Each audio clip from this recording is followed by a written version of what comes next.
மக்களே, தேர்தல் தோல்வி எதிரொலி. அடுத்து என்ன முக்கிய அறிவிப்பை வெளியிட்ட எடப்பாடி பழனிசாமி. நடந்து முடிந்த நாடாளுமன்ற பொதுத் தேர்தலில் தேமுதிகவுடன் கூட்டணி அமைத்து தேர்தலை சந்தித்த அதிமுக அனைத்து தொகுதிகளிலும் தோல்வியை சந்தித்தது. இந்த தேர்வில் தோல்விக்கு பாஜகவுடனான கூட்டணி முறிவே காரணம் என்று அரசியல் விமர்சகர்கள் கருத்து தெரிவித்து வந்தனர். மேலும் பாஜக மாநில தலைவர் அண்ணாமலையின் நடவடிக்கைகளால் தான் அதிமுக பாஜக இடையின் கூட்டணி உடைந்ததாகவும் அதிமுகவின் மூத்த தலைவர்கள் கருத்து தெரிவித்து வருகின்றனர்.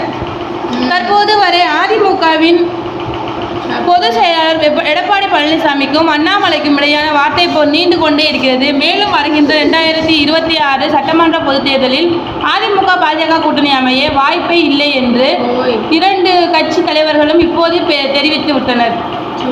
இந்நிலையில் நாடாளுமன்ற தேர்தல் முடிவுகள் குறித்து வருகின்ற 10ஆம் தேதி தொகுதி வாரியாக அதிமுக பொதுச் செயலாளர் எடப்பாடி பழனிசாமி நிர்வாகிகளுடன் ஆலோசனை மேற்கொள்ள உள்ளதாக அறிவிப்பு வெளியாகி உள்ளது. தேங்க்யூ.